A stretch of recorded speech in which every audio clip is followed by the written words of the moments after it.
نحمدہ ونصلی ونسلم علی حبیبہ الکریم اما بعد۔ تیسری فصل صفات کے بیان میں میرے عزیز طلباء، آج آپ کو صفات کے بارے میں تفصیلی طور پر بتایا جائے گا کہ صفت کیا ہوتی ہے اور اس کے اقسام کیا ہیں۔ تو صفت کا معنی سب سے پہلے سمجھیں۔ جس انداز اور کیفیت کے ساتھ حرف ادا ہوتا ہے اسے صفت کہتے ہیں۔ پھر علماء تجوید نے صفت کی دو قسمیں بیان فرمائی: صفات متضادہ، صفات لازمہ اور صفات غیر لازمہ۔ صفات لازمہ وہ ہیں جو کبھی حرف سے جدا نہ ہوں۔ پھر ان کی دو قسمیں بیان فرمائی: صفات متضادہ اور صفات غیر متضادہ۔ صاحب فوائد مکیہ کے مطابق صفات متضادہ جہر، شدت، رخو، استعلاء، استفعال، اطباق، انفتاح ہیں، اور صفات غیر متضادہ لین، انحراف، تفشی، قلقلہ، استطالت اور تکریر ہیں۔ اب جہر کا معنی کیا ہوا؟ جہر ایک صفت ہے۔ جہر کا معنی شدت اور زور سے پڑھنے کے ہیں۔ اس کی ضد حمس ہے، یعنی نرمی کے ساتھ حرف کو پڑھنا۔ تو جس حرف کے اندر صفت جہر پائی جائے اسے زور سے اور بلندی کے ساتھ پڑھنا پڑے گا، اور جس کے اندر صفت حمس ہوگی اسے نرمی اور آہستگی کے ساتھ، ذوف کے ساتھ ادا کرنا ہوگا۔ حمس کے حروف فحسہ شخص سکت ہیں، یعنی یہ 10 حروف ہیں۔ تو ان کے علاوہ جتنے حروف بچے وہ سب جہر کے حروف شمار کیے جائیں گے، وہ مجہورہ ہوں گے۔ ان حروف کے ما سوا سب مجہورہ ہیں۔ شدیدہ کے 8 حروف ہیں جن کا مجموعہ اجد و قطن بکت ہے۔ شدیدہ کے اندر ہوتا کیا ہے؟ ان کے سکون کے وقت میں جب یہ حروف ساکن ہوں آواز رک جاتی ہے، جیسے اک، ات۔ لیکن آپ کہیں گے اج، اد میں آواز تو رکتی نہیں ہے بلکہ قلقلہ کی آواز پائی جاتی ہے۔ تو جیم، دال، قاف، تا، یہ شدیدہ ہونے کے ساتھ ساتھ اس کے اندر ایک اور صفت آ گئی غیر متضادہ سے، قلقلہ۔ تو قلقلہ کی وجہ سے اس کی آواز پلٹتی ہے۔ لیکن جب یہ حروف ساکن نہ ہوں بلکہ متحرک ہوں اور آپ ادا کریں تو اس وقت آواز بالکل مخرج میں جا کے رک جاتی ہے۔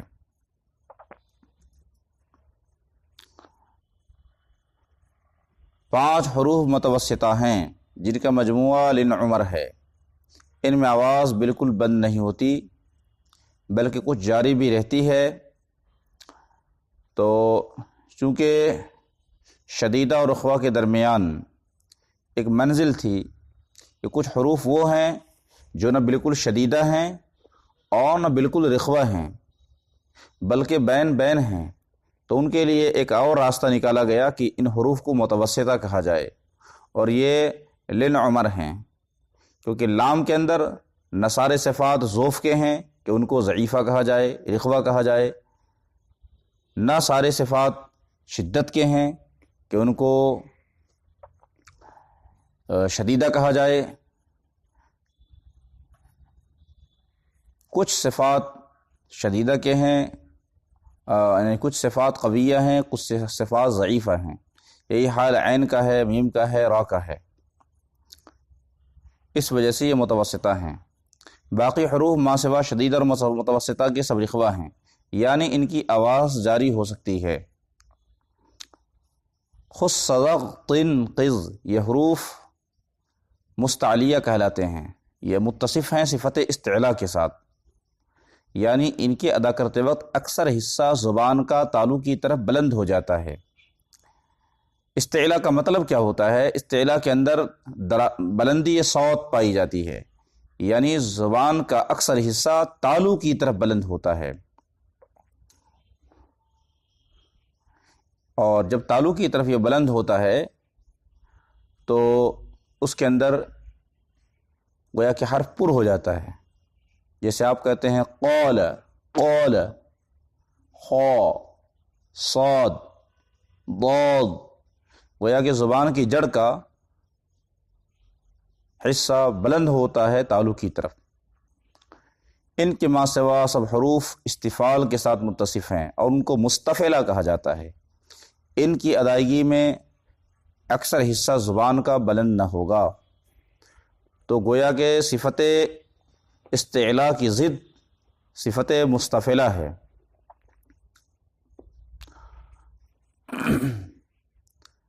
جن حروف کے اندر استعلاء پایا جائے گا اس کے اندر بلندی صوت پائی جائے گی، وہ حروف پر ہو جائیں گے، اور جن کے اندر صفت استفعال پائی جائے گی وہ حروف باریک ہو جائیں گے۔ ایک اور صفت بیان کر رہے ہیں، اطباق اور انفتاح۔ صاد، ضاد، طا، ظا، یہ حروف متصف ہیں سات اطباق کے، یعنی ان کے اندر اطباق کا مطلب ہوتا ہے ڈھانپ لینا، احاطہ کر لینا، یعنی ان کی ادا کرتے وقت، ان کی ادائیگی کے وقت اکثر حصہ زبان کا تالو سے مل جاتا ہے، یعنی تالو کو ڈھانپ لیتا ہے۔ صرف بلندی یہ صوت نہیں پائی جاتی ہے بلکہ اس کے اندر ڈھانپنا بھی پایا جاتا ہے، گویا کہ ایک اور امر زائد اس کے اندر ہے۔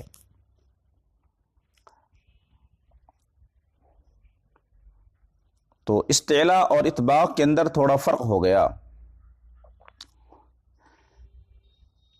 استعلاء کے اندر تفخیم ہے لیکن تفخیم کامل نہیں ہے، تفخیم سی پائی جا رہی ہے، اور اطباق کے اندر کمال تفخیم پایا جا رہا ہے، یعنی تفخیم کامل درجے میں پائی جا رہی ہے۔ دونوں کے اندر یہ فرق ہوا، جیسے قا، صاد، ضاد، وا، اس کے اندر تفخیم انتہائے کمال کو پہنچی ہوئی ہے۔ ان چار حرفوں کے سوا باقی حروف انفتاح سے متصف ہیں، یعنی منفتحہ کہلاتے ہیں، ان کے علاوہ جتنے حروف ہیں، یعنی ان کی ادا کرتے وقت اکثر حصہ زبان تالو سے نہیں ملتی بلکہ وہ کھلی ہوتی ہے۔ یہ صفات جو ذکر کیے گئے ہیں متضادہ ہیں، جہر کی ضد حمس ہے، رخو کی ضد شدت ہے، استعلاء کی ضد استفعال ہے، اطباق کی ضد انفتاح ہے، تو ہر حرف چار صفتوں کے ساتھ ضرور متصف ہوگا، باقی صفات کی ضد نہیں۔ تو صاحب فوائد مکیہ علامہ عبد الرحمن المکی رحمۃ اللہ علیہ کے نزدیک گویا کہ صفات متضادہ 8 ہو گئی، اور ہر حرف کے اندر 4 صفتوں کا پایا جانا ضروری ہو گیا۔ جن علماء نے ان کے علاوہ اطلاق اور اسمات کا ذکر کیا ہے، جیسے صاحب ضیاء القراءت حضرت علامہ ضیاء الدین الہ آبادی رحمۃ اللہ علیہ نے، انہوں نے اطلاق اور اسمات کو بھی صفات متضادہ میں شمار کرایا ہے۔ اطلاق کے اندر یعنی حروف جو ہوتے ہیں وہ پھسل جاتے ہیں، اور جیسے فر من لبن، پھسلتے ہوئے وہ ادا ہوتے ہیں، اور اسمات جو ان کے علاوہ جو حروف ہوتے ہیں وہ مسمتہ کہلاتے ہیں، اور ان کے اندر جماؤ اور ٹھہراؤ پایا جاتا ہے۔ تو صاحب فوائد مکیہ کے نزدیک الگ سے اس صفت کو بیان کرنے کی ضرورت نہیں تھی، بلکہ یہ انہی 8 صورتوں میں ضم ہو جاتے ہیں۔ اب ان کے علاوہ جو حروف ہیں، اب صفات غیر متضادہ کا بیان شروع ہو رہا ہے۔ صفات غیر متضادہ میں پہلی صفت قلقلہ ہے۔ قلقلہ کے 5 حروف ہیں جن کا مجموعہ قطب و جدن ہے۔ قلقلہ کا مطلب کیا ہوا؟ قلقلہ کا معنی ہے مخرج میں سختی کے ساتھ جنبش دینا، آواز کو مخرج میں جنبش دینا۔ اور قاف میں قلقلہ واجب ہے، باقی 4 حرفوں میں جائز ہے۔ قاف میں قلقلہ جائز ہے، قلقلہ واجب ہے، اس کا مطلب کیا ہے؟ یعنی قاف میں قلقلہ بالاتفاق قوی ہے، اس لیے کہ یہ بنسبت حروف تب وجد کے قاف میں استعلاء اور قوت زیادہ ہے،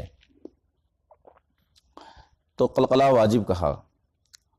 یعنی یہ واجب اس معنی میں نہیں ہے کہ اگر اس کو ترک کر دے تو آدمی گنہگار ہو جائے گا، ہونا چاہیے، ضروری ہے۔ باقی 4 حرفوں میں قلقلہ جائز ہے، اس کا مطلب یہ نہیں کہ اگر قلقلہ نہیں کرے تو بھی کوئی فرق نہیں پڑے گا، یہ امر مستحسن کے خلاف ہوگا اور غیر مندوب مانا جائے گا۔ 4 حرفوں میں جائز ہے، اس کا مطلب یہ ہے کہ ان کے اندر قلقلہ کی نسبت ضعیف درجے میں پائی جاتی ہے، اور اس میں بھی اس کی جو ترتیب ہے، قاف میں قلقلہ سب سے زیادہ ہے، پھر طا میں ہے، پھر با میں ہے، پھر جیم میں ہے، پھر دال میں ہے۔ اسی وجہ سے ان حرفوں کو اسی ترتیب سے بیان کیا گیا ہے۔ مگر یہ قلقلہ کب ظاہر ہوگا؟ جب یہ حروف ساکن ہوں گے۔ را میں صفت تکرار کی ہے، مگر اس سے جہاں تک ممکن ہو احتراز کرنا چاہیے۔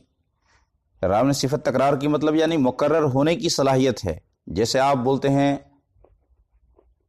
الرضا، الرضا، اگر آپ را پر زیادہ زور دے دیتے ہیں تو الرضا، کئی رائیں ادا ہو جاتی ہیں، اس وجہ سے اس سے احتراز ممکن ہے، صفت تکرار پائی جا رہی ہے اس کے اندر۔ شین کے اندر صفت تفشی ہے، تفشی کا معنی درازی صوت ہے، منہ میں صوت کا پھیلنا ہے، انتشار ہے، تفشی کا معنی پھیل جانا ہے۔ تو شین جب بھی ہم ادا کرتے ہیں کوئی آواز پھیلتی ہے پورے منہ کے اندر۔ ضاد میں صفت استطالت ہے، اور استطالت کا معنی درازی صوت ہے، آواز کو دراز کرنا ہے مخرج میں۔ اور صاد، زا، سین حروف صفیرہ کہلاتے ہیں کہ ان کے اندر آواز مثل سیٹی کی نکلتی ہے، تو یہ صفیریہ ہیں۔ نون میم میں ایک صفت غنہ ہے کہ ناک میں آواز جاتی ہے، اور کسی حرف میں یہ صفت نہیں ہے۔ اور ان صفات متضادہ سے 4 صفتیں یعنی جہر، شدت، استعلاء، اطباق، یہ قویہ ہیں۔ اب یہاں پہ یہ بیان فرما رہے ہیں کہ اس میں کتنی صفتیں وہ ہیں جو قویہ ہیں اور کتنی صفتیں ہیں جو ضعیفہ ہیں، تو اس کو کلاسیفائڈ کر رہے ہیں، اس کو کلاسیفیکیشن ہو رہا ہے یہاں پر کہ جہر، شدت، استعلاء، اطباق یہ صفات قویہ ہیں، باقی ان کے مقابلے میں ہیں وہ جو ہیں وہ ضعیف ہیں۔ جہر کے مقابلے میں حمس ہے، وہ ضعیف ہے۔ شدت کے مقابلے میں اخوا ہے، وہ ضعیف ہے۔ استعلاء کے مقابلے میں استفال ہے، وہ ضعیف ہے۔ اطباق کے مقابلے میں انفتاح ہے، وہ ضعیف ہے۔ تو گویا کہ 4 صفات قوت کی ہو گئی اور 4 صفتیں ضعف کی ہو گئی، اور صفات غیر متضادہ سب قویہ ہیں۔ قلقلہ، لین، انحراف، تفشی، استطالت، تکریر، جتنی صفتیں ہیں قلقلہ میں یہ سب قویہ ہیں۔ تو ہر حرف میں جتنی صفتیں قوت کی ہوں گی اتنا ہی حرف قوی ہوگا۔ اب یہ اس کا فائدہ بیان فرما رہے ہیں کہ حرف کے قوی اور ضعیف ہونے کا دار و مدار کس پر ہے۔ کسی حرف کو آپ طاقتور کیوں مانتے ہیں، کسی حرف کو کمزور کیوں مانتے ہیں؟ تو اس کا ایک ریزن انہوں نے بیان فرمایا کہ حرف اس وقت قوی مانا جاتا ہے جب اس کے اندر قوت کی صفات زیادہ پائی جائیں، اور حرف اس وقت ضعیف مانا جاتا ہے، کمزور مانا جاتا ہے جب صفات ضعف کا اس کے اندر غلبہ ہو جائے۔ تو جس حرف کے اندر جتنی قوت کی صفت ہوگی اتنا ہی حرف قوی ہوگا، اور جتنی صفتیں ضعف کی ہوں گی اتنا ہی حرف ضعیف ہوگا۔ اس کے بعد اب فرمایا حروف کی بے اعتبار قوت اور ضعف 5 قسمیں ہیں۔ اب یہاں سے اور تفصیلی کلاسیفیکیشن کر رہے ہیں: قوی، اقوا، متوسط، ضعیف، اضعف۔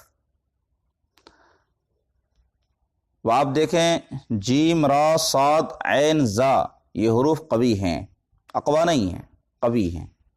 اس کے اندر کیونکہ جیم کے اندر ساری صفات قوت کے نہیں ہیں، کیونکہ جیم کے اندر جہر تو پایا جا رہا ہے، لیکن اس کے اندر استعلا نہیں ہے، اس کے اندر اطباق نہیں ہے، اس کے اندر جو صفات قویہ ہیں ان میں صرف جہر ہے، اور اس کے بعد شدت ہے، جہر ہے، شدت ہے اور قلقلہ ہے۔ تین صفات اس کے اندر قوت کی ہیں، باقی ضعف کے ہیں۔ را کے اندر صفت تکرار ہے اور صفت جہر ہے، باقی صفات ضعف کے ہیں۔ اب غین کے اندر دیکھیں، غین کے اندر صفت استعلا ہے، لیکن یہ اس کے اندر شدت استعلا کے علاوہ استعلا ہے، اور صفت اس کے اندر قوت کی نہیں ہے، جہر ہے، استعلا ہے، تو اس کے اندر کچھ یعنی صفات قویہ کا غلبہ ہے اور صفات ضعیفہ مغلوب ہیں، اس وجہ سے یہ حرف قوی ہیں۔ بیٹھ جاؤ۔ طا، ضاد، ظا، قا یہ اقوی حروف ہیں۔ طا کے اندر ساری صفتیں قوت کی ہیں، اس کے اندر جہر بھی ہے، شدت بھی ہے، استعلا بھی ہے، اطباق بھی ہے اور قلقلہ بھی ہے، ایک بھی صفت ضعیف نہیں، لہذا یہ تمام حروفوں میں اقوی ہے، بلکہ قاف سے بھی یہ قوی ہے۔ ضاد کے اندر جہر ہے، اس کے بعد استعلا ہے، اطباق ہے، استطالت ہے، چار صفات اس کے اندر بھی قوت کی ہیں۔ ضا کے اندر جہر ہے اور اس کے اندر استعلا ہے، اطباق ہے، اس کے اندر بھی قوت کی صفات پائی جا رہی ہے۔ قاف کے اندر جہر ہے، شدت ہے، استعلا ہے، اطباق ہے، قلقلہ ہے، لیکن اس کے اندر صفت انفتاح بھی ہے، تو ایک صفت قاف کے اندر کمزور پائی جا رہی ہے۔ اور حمزہ، الف، با، تا، خا، زال، عین، کاف یہ متوسطہ ہیں، سین، شین، لام، دال، یا یہ ضعیف ہیں، اور سا، ہا، نون، میم، فا، ہا یہ اضعف الحروف ہیں، اضعف الحروف ہیں، اس میں بھی فا اور ہا سب سے زیادہ ضعیف ہیں۔ اب فائدہ کے طور پہ بیان فرما رہے ہیں، حمزہ میں شدت اور جہر کی وجہ سے کسی قدر سختی ہے، مگر نہ اس قدر کہ ناف ہل جائے اور اتنے زور سے حمزہ ادا کرے جیسے الرحمن، تو ناف سے اس کا کوئی تعلق نہیں ہے، حمزہ سے اس کا تعلق حلق سے ہے۔ دوسرا فائدہ بیان فرمایا کہ فا، ہا یہ دونوں حروف اضعف الحروف ہیں، نہایت ہی نرمی سے ادا ہونا چاہیے۔ حرف عین ہا کے ادا کرتے وقت گلا نہ گھونٹنا چاہیے، بلکہ وسط حلق سے نہایت لطافت سے بلا تکلف نکالنا چاہیے۔ تو عین ہے تو عین ادا کرے، بالکل عین اس طرح سے ادا نہ کرے کہ گلا گھونٹنا معلوم ہو۔ ہا کو ہا کی طرح ادا کرنے، بالکل